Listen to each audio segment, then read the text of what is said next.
sobrang smoky compared nung last time na lumabas kami. Amoy na amoy. Parang need mong mag-mask kapag long time kang nasa labas. Grabe guys, orange na orange yung sun. Ngayon ko lang siya nakita na ganyang ka-orange talaga. Familiar spots like Malin Lodge have burned down. Much of Jasper is gone, and it hurts.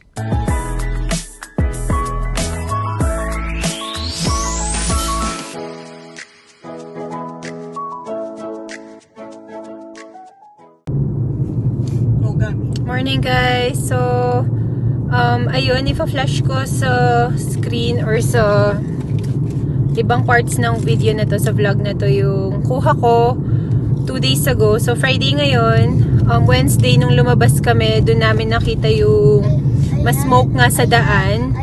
Pero ngayon, thank God, nag-clear up na and nag-show up na yung sun. Kahapon, mahangin at saka ano pa din, smoky pa din.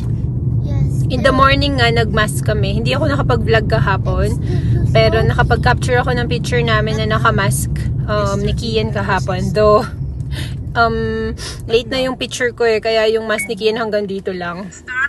Wala sa nose niya kasi inalis niya, and then sabi ko ibalik niya, mag-picture lang kami. Ayun, sasend ko nga kay Ivan kasi nasa work siya. Yeah? Is there more smoky? No, it's not smoky anymore. Yay. Yeah. I smell a little bit. A little bit na lang. So, unbearable talaga yung smoke kahapon ng umaga. Kaya nag-decide kaming mag-mask na lang. Pero ngayon, nag-clear na yung sky. There was, Mommy. Yeah. There was so many smoke around. Ito, pakita ko sa inyo yung daan dito There na was so many smoke. compared dun sa nakuha ko 2 days ago, There was so many. clear na. Kung meron man, konting-konti na lang. Because of the fire. Wildfire at Jasper. Wildfire at Jasper daw. At Jasper, there's wildfire. Magpakita rin siguro ako ng clips sa mga news about yung fire doon na nakalagay doon is ashes na lang yung mga lodge doon na tourist attraction. So, nagpunta hanggang sa city, sa town ng Jasper yung fire, unfortunately. Yeah, Hindi pa nga kami nakapunta doon Then, Mommy, kita ko lang siya sa pictures. Mommy? Yeah. why we cannot go to Jasper? There's still fire, anak. Because of the wildfire. And nakita ko may mga Australian firefighters na tumulong na para makapula lang yung apoy. Nakakasad talaga. Nung sa Manitoba kami, naaamoy pa rin namin yung wildfire from here. Pero I don't think receive kami ng news na as bad as this na hanggang dun sa town umabot. Pati dun sa gas station umabot. Ayun. Nakakasad lang. Sana walang casualties. And ang hirap mag-start from scratch na ganun, diba, na nawalan ka ng business and everything, gawa ng sunog. Hindi mo alam saan ka siguro mag-start. So, ayun. Pag-pray na lang natin sila. And kung may matutulong man tayo in our own little way. Alam ko yung mga ibang Pilipino dito, nagdo-donate din. Nagtatry tumulong kasi sa mga evacuees. May mga evacuees din sa Calgary. And alam ko meron din mga nagpuntahan sa BC. And nakita ko sa news na yung mga nagpunta sa BC is that night na nag-spark yung fire is mga ano sila, tourist talaga. Imagine mo yun na nagka-camping ka lang, nagbe-visit ka lang dito, then natutulog ka in the middle of your sleep, biglang may fire na ganun. Imagine that. Ayun. So far, I don't think may casualty, so thank God talaga. Ayun, so i-flash ko sa screen yung mga kuha ko the last few days. Picture namin ni Kian and clip siguro sa mga news agency dito na nag-update about anong nangyayari doon. Dito lang tayo guys sa sa Staples. Piprint lang namin yung ni Kian. Ay, ni Mamsi Kian. Ni Mamsi.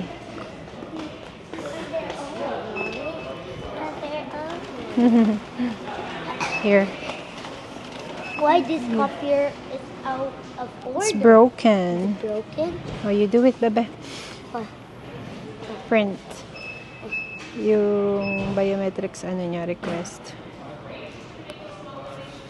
So, may schedule kami ngayon ng 10:30. So, Credit? yan, marunong tong si Kian eh. Wow. So, ipapascan ko lang. Yan, tapos ipiprint na 50 cents.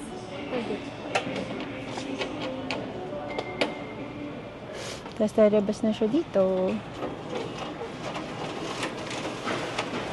There's 3 pages. There are, yeah. Ayun na, then pwede mong i-print yung resibo from here.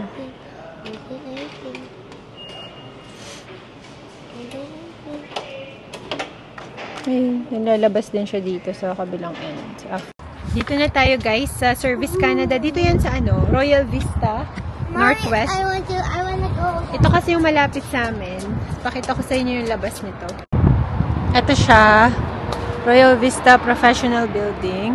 And papasok ka pa dito through these doors. So dito siya, akyat ka pa sa elevator na to. Sa taas. So may pila lang konti ngayon dito. Hindi ko lang sure kung lahat ay may appointment. Mamaya itanong ko sa harap. Hi guys, we're at Service Canada. So natapos din kami. So guys, kapag may nakita nyo may pila sa labas, it's because wala silang appointment. Kasi nagtataka ako 7:20 na yung dating namin. So nagtanong ako kung may appointment yung nasa harap, wala daw. So pumasok ako and then sabi sa akin, morning. So sabi sa akin ganun, may appointment daw ba? Sabi ko, oo, 10:30 yung mama ko. Tapos, sabi niya, go in the front of the line. So kung hindi ka magtatanong dito, mag-aantay ka ng matagal. Kasi isipin mo 10:30 yung appointment namin. So, ayun, after doon, nire-register ka pa sa harap. And then, nung umupo kami, it took us 15 minutes bago natawag. 10:45. And then, kakatapos lang namin, 10:56. So, halos good 10 minutes din.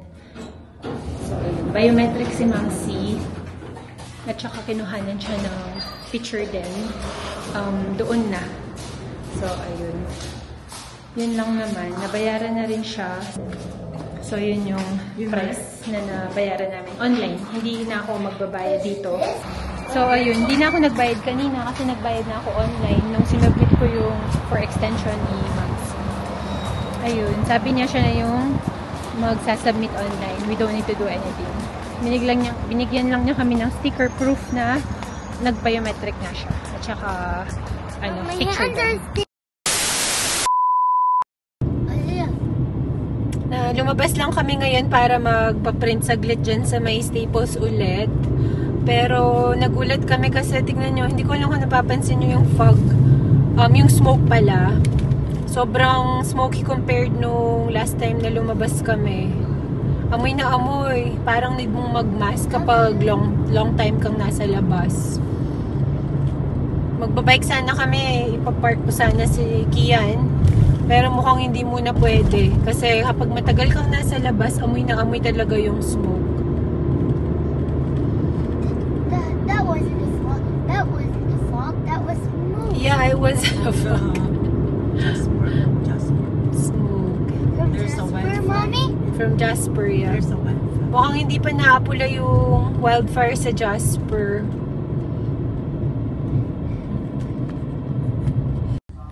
Grabe guys, orange na orange yung sun.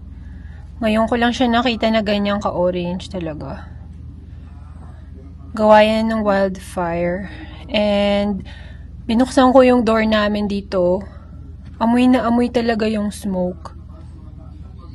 Grabe. Need na naming mag-mask paglalabas. Kaya pala nung nagtapon ng basura kanina, may nakita ko naka-mask.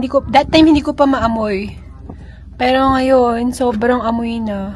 Ayun o. Yes, bebe. Grabe. Paglalabas kayo, mag-mask siguro. Paglalabas kami, magmamas siguro kami. Lalo si Kian, sobra yung amoy.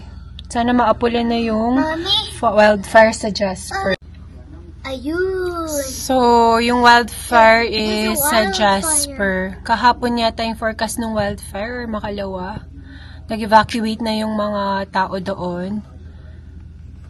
Pero sabi nila yung wildfire is doon sa may gitna ng Golden at saka Radium. Hindi lang ako ganun ka-sure. Kakagaling lang namin sa Banff. Tapos biglang ayan. My backyard. Beautiful, beautiful. Ken Kuzminski was once president of the Jasper Chamber of Commerce and a local politician. He knows the town, the buildings, the people, and what made it all so special. It wasn't just the mountains. I think it was the community spirit, and everybody that lives there has an extreme love for the community. What makes Jasper beautiful also made it vulnerable. A community nestled near pine forests in the Rocky Mountains, where indigenous people have lived since time immemorial. 99% of our surroundings is wilderness, and it's a dream come true to live there. The area was once a fur trading hub. The community began as a railway town for the Transcontinental. It was soon recognized for its tourism potential. A hospital, theatre and accommodations open the year round. It became one of Canada's most famous destinations for visitors from around the world. Historic buildings were restored for the very purpose of preserving Jasper's history. The park's visitor centre, built more than 100 years ago, the former Canadian National Railway Station, the old Imperial Bank Building, and the Jasper Fire Hall. You can feel the pain of those forced to leave. I'm not really sure we're going back there. It's sad. Large sections of the park, a World Heritage Site, have already been scorched. In town, familiar spots like Maligne Lodge have burned down. Much of Jasper is gone, and it hurts. The town of Jasper and the park surrounding it have been a source of pride.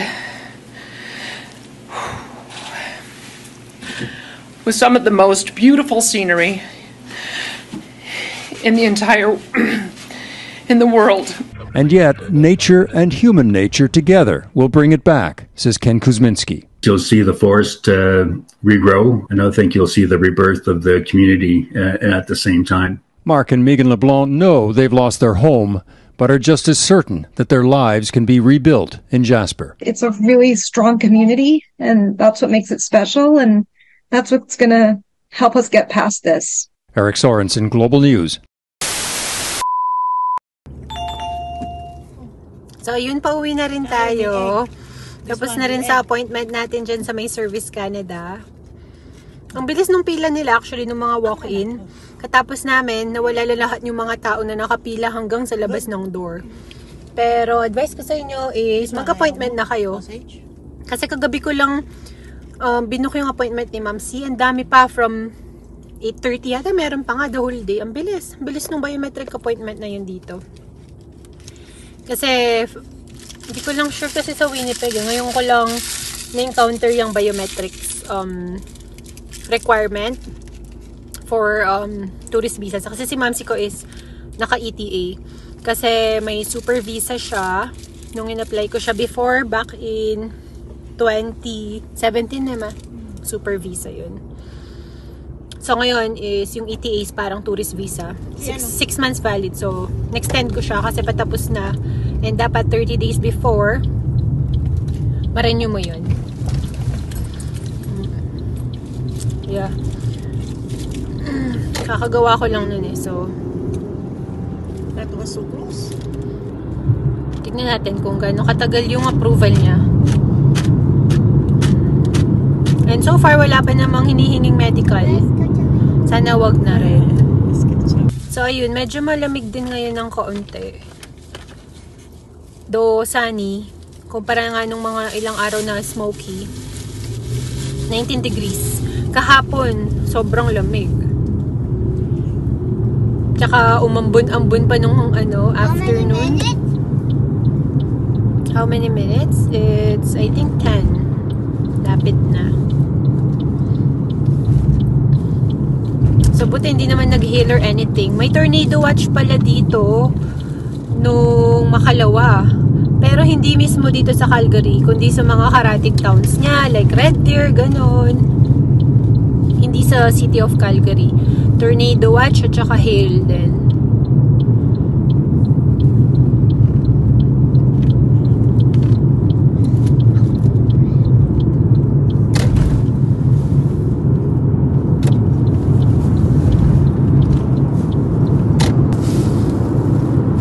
Nagpa-renew ako ng passport ko dyan sa Winnipeg.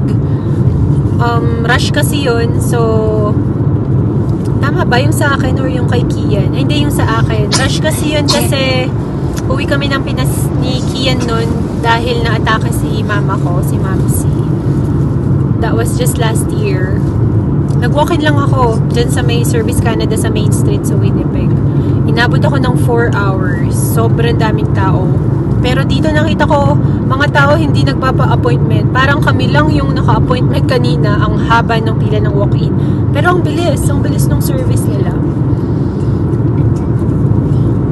Yeah, inabot ako ng 4 hours dun sa renewal ko. Bet malo talaga yun. Kasi dati naka 5 years lang ako. Pero ginawa ko ng 10 years ngayon. Konting-konting difference lang naman. Sa bayad. Yeah. You're an alien. So, kung makikita nyo from afar, may pagka-smoky pa din, pero not as bad as nung mga nakaraan. Yung go-karting dito, yung karting downhill, sinara siya nung Tuesday ba? Nakita ko lang sa Instagram kasi gusto kong pumunta doon. Yeah? I'm an alien. What? You're an alien. Uh-oh. So, sinara siya for the day. Gawa ng grabe yung smoke doon. Nakita ko dun sa picture sa Instagram. Halos kulay orange na doon. So, I'm glad to see na nag-clear up na. Super nice. Ayun, salamat sa panonood at sa pagsama sa amin sa lakad namin today. Na-appreciate namin po yung mga panonood ninyo sa mga vlogs namin. And salamat po sa lahat ng mga nag-subscribe na sa vlog namin, sa channel namin. Thank you po sa lahat. And see you in our next one. Bye!